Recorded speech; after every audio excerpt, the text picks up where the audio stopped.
Déjà, bonjour, bonjour Sylvain.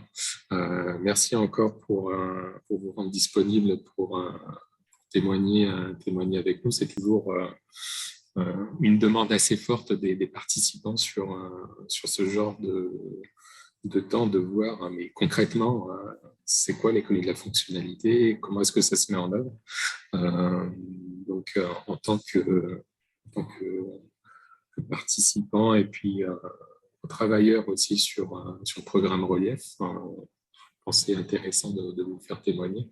Peut-être je vais vous laisser commencer par vous laisser vous présenter et puis présenter Ascorel. Oui. Bonjour à toutes et à tous. Là, je m'appelle donc Sylvain Cunot, je suis responsable marketing au sein d'Ascorel.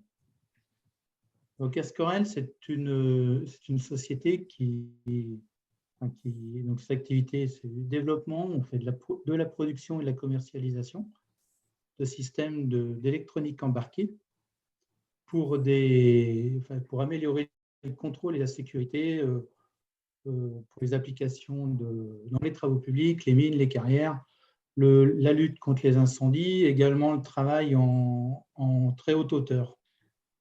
Donc, on a 3 lignes d'activité, 3 lignes de produits principales. La première, c'est des systèmes anti-collision, donc pour les grues à tour. Donc là, c'est des systèmes qui empêchent en fait, que 2 grues se fassent télescope ou qu'une grue rentre dans un bâtiment. Voilà. Ils ont un volume où on ne devrait pas aller. Ensuite, on a une autre activité qu'on appelle Mobile Automation. Donc là, c'est des systèmes de contrôle-commande pour principalement des camions de pompiers et tout ce qui va être nacelle haute hauteur. Donc là, on parle de nacelles qui peuvent monter une centaine de mètres. Et puis, la dernière activité, c'est du pesage embarqué pour des chargeuses à pneus. Donc là, c'est essentiellement dans les carrières. Donc, le programme, ce que l'on a développé à travers le programme Relief, s'adressait pour l'activité pesage et particulièrement le service et donc l'économie de la fonctionnalité qu'on a mis en avant par rapport à ça. Merci pour cette première présentation. Du coup, ce qui peut être intéressant pour commencer à comprendre cette trajectoire, c'est peut-être pourquoi est-ce que vous êtes intéressé à ce modèle économique? Qu'est-ce qui a fait qu'il y a eu cette envie, en tout cas cette opportunité quelle opportunité vous avez vue dans ce nouveau modèle économique?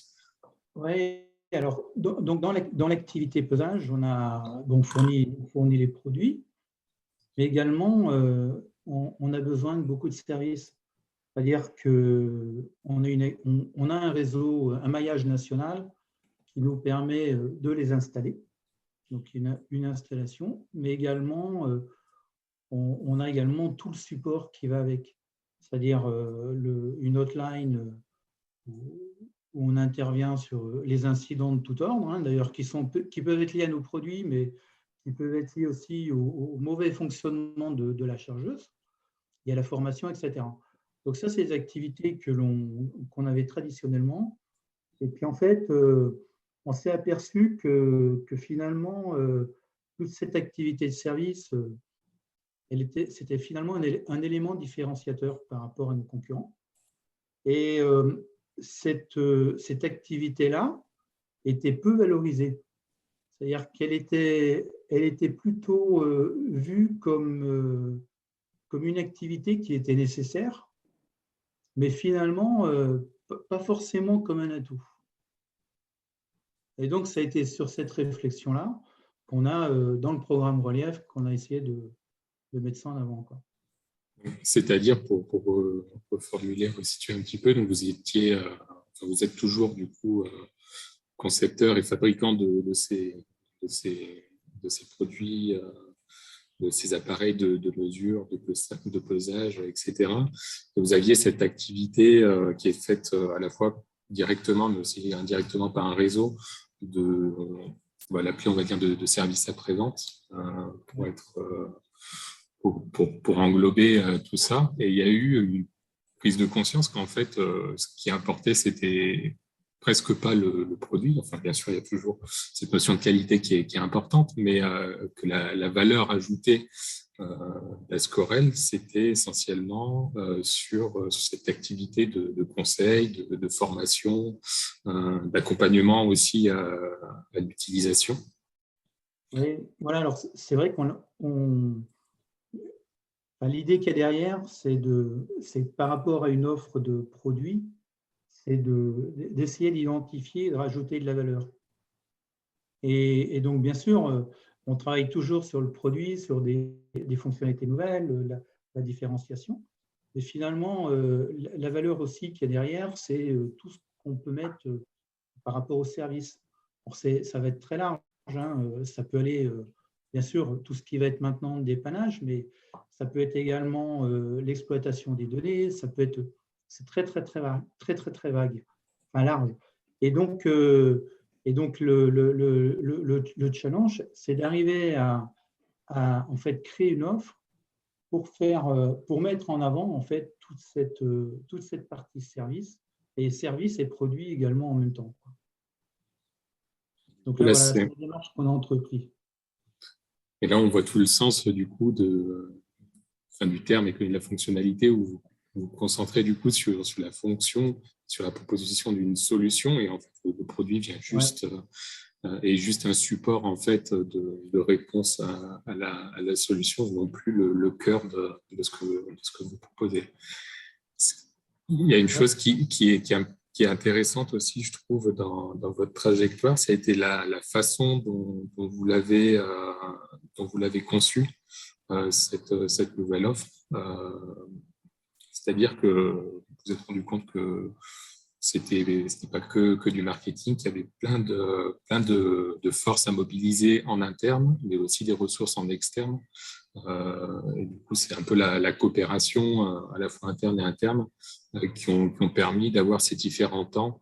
Mais je pense que vous allez nous l'expliquer, d'expérimentation, d'ajustement. Alors, c'est vrai que en fait, c'est pas facile parce que si au départ, on pourrait avoir la première idée finalement de tout changer, et finalement, on ne sait pas forcément trop ce qu'il faut faire, ou on n'est pas sûr. Et puis surtout, c'est que ça peut amener énormément de bouleversements avec finalement beaucoup de risques. Et donc là, la manière dont on a fait ça, on a essayé d'y aller beaucoup plus progressivement. Donc au départ, on a réuni des clients, on a déjà fait des interviews, donc voir ce que recherchaient nos clients ou s'ils étaient aussi sensibles à cette notion de service, d'économie de la fonctionnalité. Et puis, donc suite à ça, on en a eu quelques-uns qui ont pu s'accrocher. Et puis également en interne, quelques personnes identifiées aussi qui avaient de l'appétence pour ça, quoi. Et donc, la première étape, c'est de définir à peu près qu'est-ce que pourrait être une offre ou comment on peut la proposer. Donc ça, c'est ce que l'on a fait, avec finalement très peu de modifications sur les process internes, parce que dans un premier temps, ce qui compte, c'est de commencer à avoir quelques clients. Ce n'est pas la peine de trop changer dans notre manière de faire quand on ne sait pas trop le résultat, on ne sait pas forcément où sont les difficultés. Donc ça, c'est ce que l'on a fait. Et on a fait un premier lancement d'offres, c'était en juin, à peu près juin l'année dernière. Et puis, ça nous a permis tout de suite de voir où étaient les plus grosses difficultés. Et en fait, ce qui s'est avéré, c'était au niveau commercial. C'est-à-dire que le fait de vendre ces offres, alors en gros, ces offres, c'est de mutualiser la totalité des coûts et en fait de proposer des abonnements. Parce que finalement, au départ, notre activité de service traditionnelle, on est plutôt à intervenir et facturer sur une demande. C'est-à-dire on est plutôt sur du réactif. Donc, ça, on le sait faire, on le fait toujours. Hein. Et donc, l'idée, c'est plutôt, par rapport à nos clients, d'avoir une offre où finalement, tout est globalisé et il y a un coût annuel qui est connu. Donc, finalement, il n'y a pas de surprise dans leur compte d'exploitation, il n'y a pas de surprise sur ce qui peut se passer dans l'année. Quel que soit le problème, finalement, la somme payée est la même. Et donc, la première étape, ce qui est eu, c'est qu'au niveau de notre service commercial, ça a été c'est compliqué parce que c'est plus du tout la même manière de vendre et c'est plus du tout les mêmes interlocuteurs. C'est-à-dire que jusqu'à maintenant, les gens qu'on rencontrait, c'était les responsables de maintenance ou les responsables de chantier. Et eux, ce qui est rien, c'est le produit, la performance du produit. Par contre, quand on va parler de coûts, de ne pas passer en investissement, mais de passer en coût de fonctionnement, là, on a des interlocuteurs qui sont complètement différents. Donc ça, déjà, ça, il faut vraiment l'intégrer. C'est-à-dire que son périmètre commercial peut évoluer. Ça, c'est quelque chose, il faut faire attention. Et donc, suite à ces, on va dire, ces difficultés ou les remarques qu'on avait par rapport à ça, finalement, ce qu'on a fait, on a considérablement simplifié l'offre. Parce qu'au départ, en fait, on a beaucoup de cas différents. Donc, on avait une offre pour en fait coller au mieux. Hein. Au départ, c'était l'idée de coller au mieux au niveau de besoins différents des clients. Et finalement, on avait des offres qui étaient un peu compliquées à comprendre et à expliquer. Et donc, on a évolué sur une offre plus simple. Et finalement, aujourd'hui, on n'en a plus que 2. Au départ, on en avait 4 ou 5. Et maintenant, on n'en a plus que 2. Donc, et la différence entre nos 2 offres, c'est la première offre, en fait, c'est la totalité des services qu'on est capable d'offrir. Donc, ça va de la pièce de rechange, des interventions, des réglages, des formations, de l'outline, tout ça. Et puis, on a une deuxième offre où là, on a également la fourniture du produit. Donc là, on est encore plus dans l'économie de la fonctionnalité.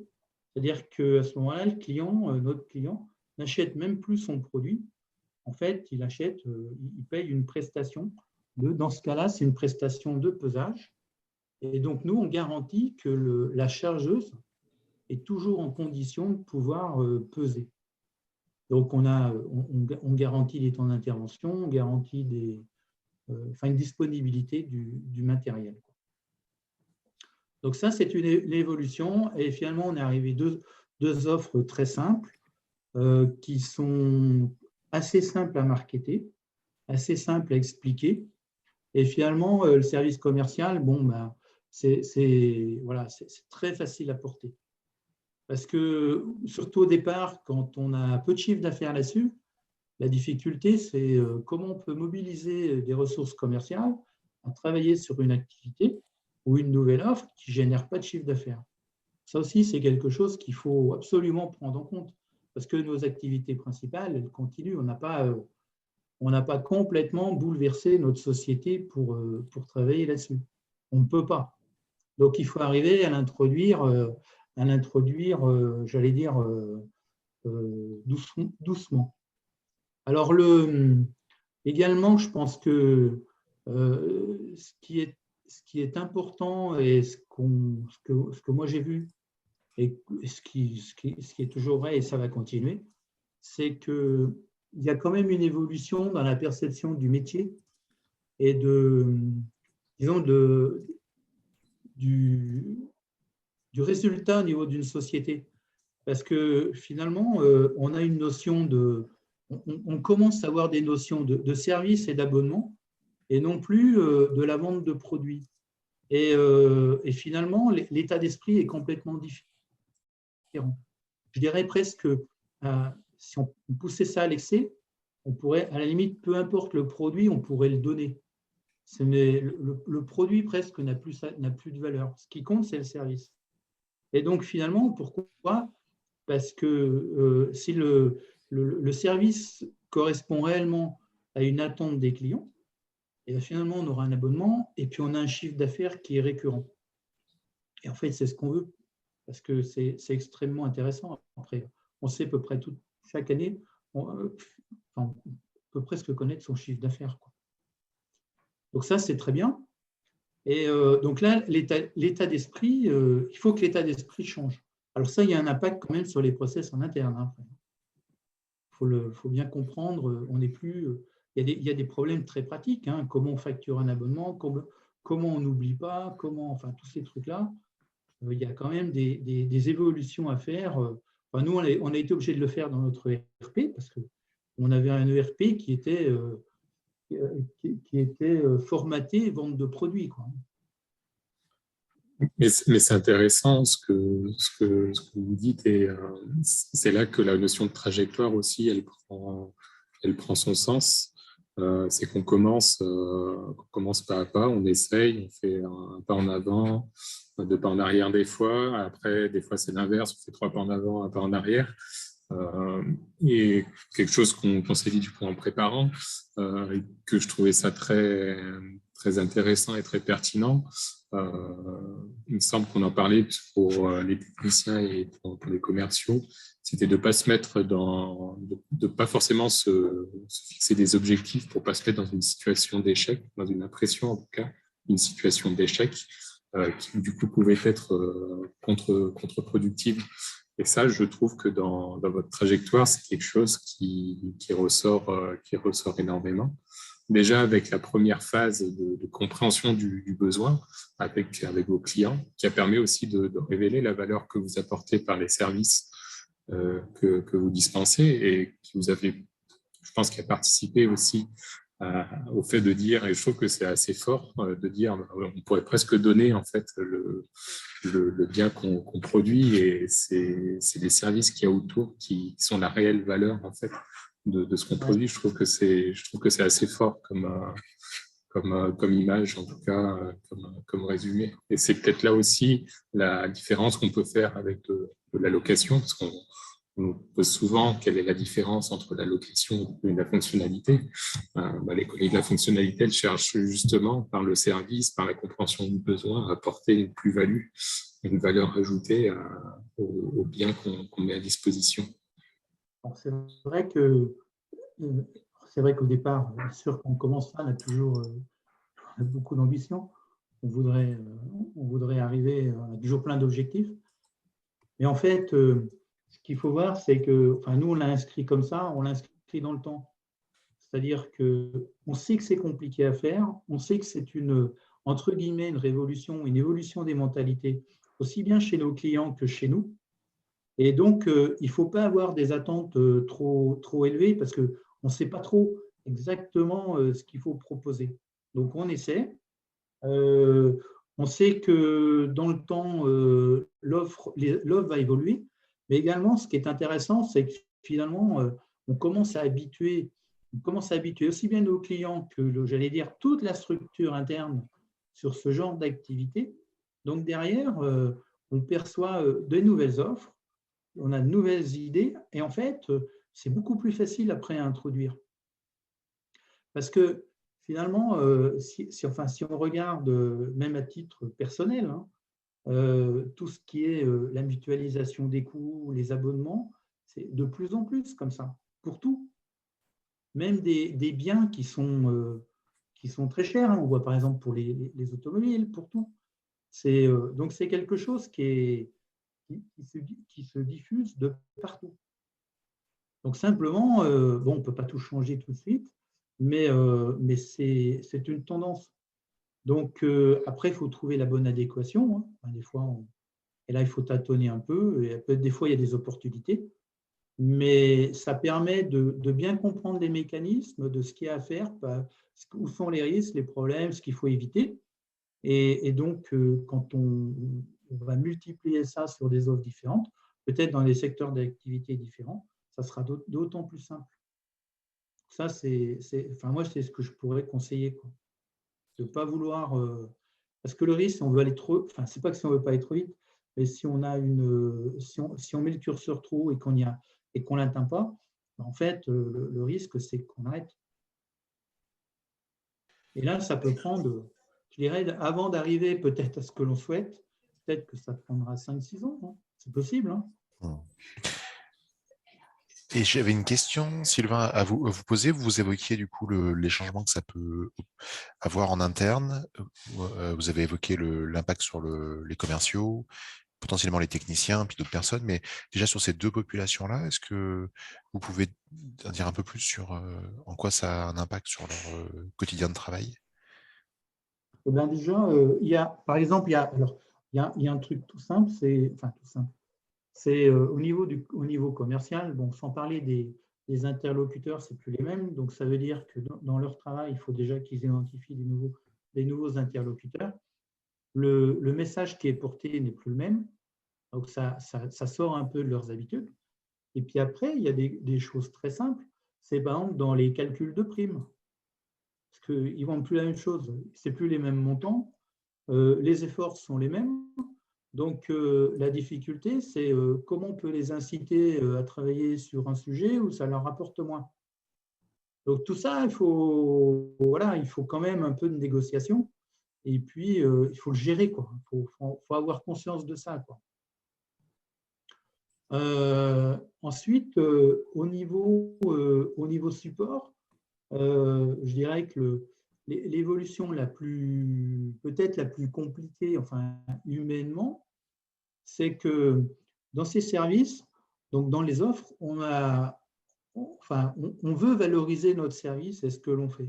Et par exemple, une hotline, c'est quelque chose qui est hyper important parce que, par exemple, un client qui est en panne, si on le dépanne dans l'heure ou si on le dépanne dans la journée ou dans la semaine, finalement, c'est derrière, pour lui, ça peut être des milliers ou des centaines de milliers, enfin au moins des milliers d'euros de perte de production.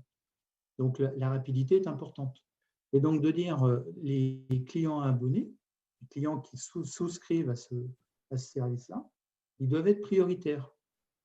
Donc, aujourd'hui, ça veut dire que, par exemple, le support téléphonique, ce n'est pas le premier entrée qui est servi.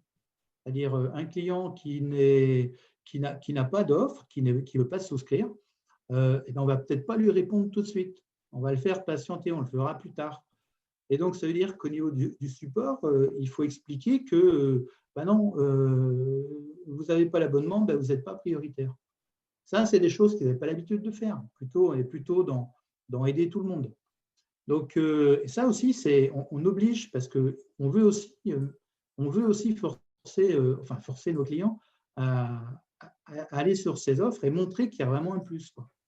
Donc ça bouleverse un petit peu le rapport qu'on peut avoir avec les clients. Donc ça aussi, ça demande de… Bon, c'est pas toujours simple, il faut un peu l'habitude. Voilà, il faut y arriver. Donc ça, il y a des petits changements comme ça. Et puis, après, d'autres changements. Alors, bon, là, on n'est pas encore sur des montants élevés, donc ça ne bouleverse pas les résultats de la société. Et par exemple, les calculs de marge, les calculs de coûts, tout ça, ça évolue. Donc, ça veut dire qu'on est plutôt, on a un investissement, la rentabilité, elle se calcule sur plusieurs années. Où on dépense aujourd'hui, on gagnera plus tard. Donc ça, c'est vrai que ce n'est pas l'habitude qu'il y a dans tout ce qui est l'approche financière. Il y a quelques questions dans le chat. Il y avait Jean-François qui faisait une question. Est-ce que vous avez été amené à revoir la conception du produit pour l'adapter à cette offre, donc la robustesse, la modularité, ouais, le recyclage, le réemploi? Alors là, aujourd'hui, pas du tout. Parce qu'en fait, on est parti de produits existants. Mais c'est évident que ça nous montre ce qu'il faut faire. Et donc, toutes les nouvelles générations de produits, la notion de service, de ce type de service, ça va être intégré dans la conception, dans les cahiers des charges. C'est-à-dire de plus en plus, non seulement pour les accès à distance, mais également tout ce qui va être, par exemple, améliorer les diagnostics, mais ce qui va être aussi des montages. Parce que là, on perçoit une activité, donc on ne l'a pas encore commencé parce que ça ne se produit pas encore, mais savoir que les offres où on fournit le produit, donc en fait, l'abonnement, on a une durée de 4 ans, hein, donc il y a un engagement de client pour 4 ans, ça correspond en gros au renouvellement des chargeuses, quoi. Et finalement, le produit nous appartient. Donc, on a la possibilité, enfin, quand on le souhaite, déjà de le faire évoluer. C'est-à-dire, au niveau du client, on peut rajouter à distance des nouvelles fonctionnalités. Mais surtout, c'est que ce qu'on a vu, c'est que au bout d'un certain temps, quand on va récupérer les produits, en fait, les produits, on va les recycler et en fait, on va s'adresser à un autre marché où là, on va vendre le produit donc, qui a déjà servi, mais à des prix beaucoup plus bas. Parce qu'il y a d'autres marchés, donc on a tous les marchés d'Afrique du Nord, où là, aujourd'hui, nos produits, nous, on est sur des produits, on a plutôt une approche premium, donc les produits sont trop chers. Et donc, ça nous permet d'avoir des produits qui ont peut-être 4, 5 ans, mais qui fonctionnent très bien.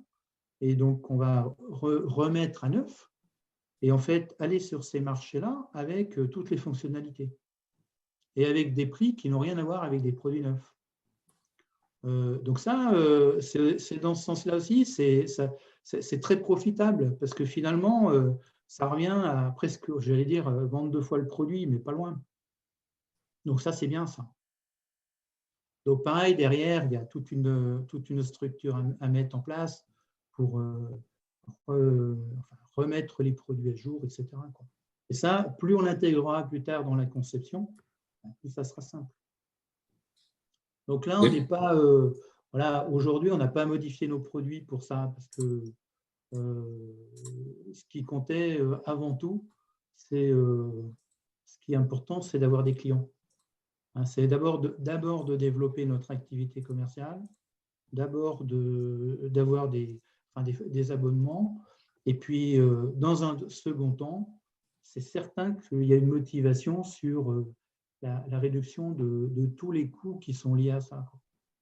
Mais aujourd'hui, on n'a pas voulu commencer par réduire les coûts avant d'avoir des clients. C'est le choix, le choix de dire on va plus vite sur le marché et puis on essaie d'apprendre le plus possible, le plus rapidement possible. Il me semble que Denis avait une question. Peut-être je peux te laisser la poser. Ouais, je crois que M. Queneau y a répondu. C'était effectivement comment vous reconsidériez éventuellement les produits, puisque votre client, il voit plutôt sa performance plutôt que le produit. Donc, ça veut dire que le produit s'est mis un peu en retrait et il vous attend sur une performance. Mais est-ce que vous aviez effectivement, maintenant, vous captiez le produit est-ce que vous aviez adopté une politique d'achat un peu plus de produits plus performants voilà, mais vous venez de répondre. Vous venez de répondre à ma question à travers votre intervention. Ouais. Et notamment, vous parliez des données. Qu'est-ce que vous dites dans données? Vous connaissez mieux l'utilisation du produit? Ouais, alors ça c'est une étoile polaire peut-être? Non, là, on est en train de lancer en plus des offres Enfin, en fait, ce qui se passe, c'est que tous nos produits deviennent connectés. Et donc déjà, et par exemple, dans l'approche, tout ce qui est la connectivité, en fait, on l'offre, enfin, du moins pour les fonctions très basiques. C'est-à-dire les modems, tout ça, ça fait partie du produit, c'est pas payé. Tout ce qui est certains services, c'est offert. En fait, c'est pareil pour que les clients commencent à ne peuvent plus s'en passer. C'est ça l'idée. Alors après, on a d'autres types de données qui sont liées à ce qu'on va appeler plus la production. Donc les données de production. Donc là, tout ça, c'est connecté aux ERP. Donc là, c'est des services payants. Hein. Ça fait partie des services payants. Mais ce qui est aussi important, enfin ça, c'est quelque chose, c'est pas lié uniquement à ce programme-là. Mais ce qu'il faut voir, la connectivité, pour nous, c'est hyper important. Parce que c'est un moyen, il y a 2 avantages principaux qu'on voit. Le premier, c'est que ça nous permet de connaître des utilisateurs Parce qu'aujourd'hui, il y a beaucoup de produits qui sont vendus à travers des distributeurs ou des installateurs, mais on ne connaît pas forcément l'utilisateur. Donc, ça nous permet déjà de les connaître. Et puis, également, une autre chose, c'est de savoir comment sont utilisés les produits. Et par exemple, alors, il y a des choses qu'on a commencé, mais je sais qu'on va continuer ça. Par exemple, il y a des produits, on a tendance à avoir des produits de plus en plus sophistiqués. Donc, on rajoute énormément de choses, il y a énormément de fonctionnalités. Mais finalement, on ne sait pas bien ce qui est utilisé, comment c'est utilisé. On ne le sait pas trop. Et donc, à travers la connectivité, on arrive à savoir finalement qu'est-ce qu'un client va utiliser du produit. Donc, je pense qu'à terme, ça permet d'être beaucoup plus pertinent et dans l'argumentaire, peut-être corriger des choses qui ne sont pas utilisées et on ne sait pas pourquoi, et puis ou peut-être même de ne plus les faire. Donc, et tout ça, la donnée, la connectivité, finalement, on le voit comme un service, et donc ça entre dans le package global de dire, on a la fonction, vous avez aussi bien l'accès sur la machine qu'à distance. Et donc, voilà, c'est cette tendance-là qu'on développe de plus en plus. Il y a Sophie qui lève la main, qui doit avoir une question, donc je te laisse prendre la parole. Je crois que tu as ton micro qui est coupé encore. Ouais, on ne vous entend pas là.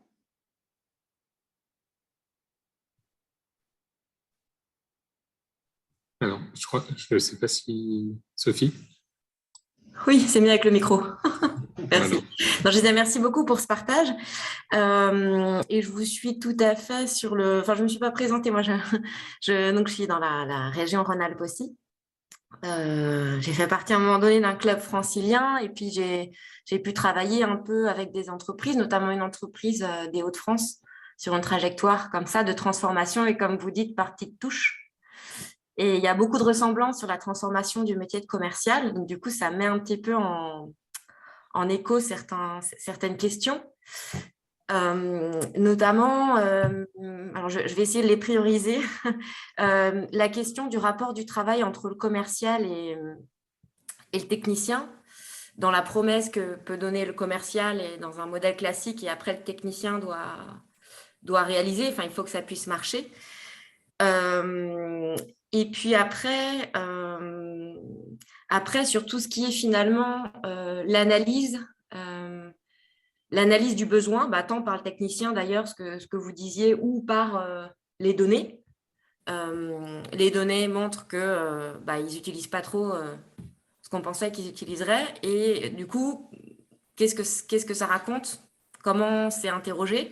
Et comment cette analyse de la donnée ou cette analyse de l'utilisation qu'un technicien peut voir ou qu'un commercial peut voir, comment ça aussi c'est peut-être valorisé aujourd'hui dans le service? Oui, alors ça, c'est pas forcément lié à ces offres-là. Par contre, ce que l'on voit, c'est que déjà, nos techniciens interviennent partout, donc tous les jours, et c'est vrai qu'ils sont au contact de tous les clients, ou des utilisateurs, de plein de personnes. Et donc, ça aussi, c'est aussi quelque chose sur on a travaillé, c'est de dire finalement, nos techniciens doivent être aussi porteurs de l'offre. Parce que finalement, ils n'ont pas qu'à. On ne leur demande pas uniquement, à la limite, de parler de technique ou de résoudre des problèmes ou d'installer, mais également de proposer des services, de proposer des nouvelles fonctionnalités, de démontrer l'intérêt, etc. Donc là, et ça, on l'a mis en place. Et ce qu'on a fait, c'est que ce qui est nouveau aussi pour eux, c'est qu'ils ont des incentives là-dessus. C'est-à-dire, on a mis comme le modèle des commerciaux, c'est-à-dire s'ils arrivent à vendre ou proposer une offre ou quelqu'un est intéressé, alors soit par un abonnement, mais même par rapport à un achat, il y a une partie du chiffre d'affaires, donc il y a des primes là-dessus. Donc ça, c'est aussi un peu nouveau. Ouais. Et puis, L'autre question, c'était… qu'est-ce que c'était l'autre? On m'a dit deux choses. Non, mais on avait… Du coup, je vais juste rebondir sur celle-là, mais après, je m'arrête. Par exemple, si est-ce que le technicien aussi peut remonter de l'information au commercial? Oui, alors… Je prends l'exemple, Oui.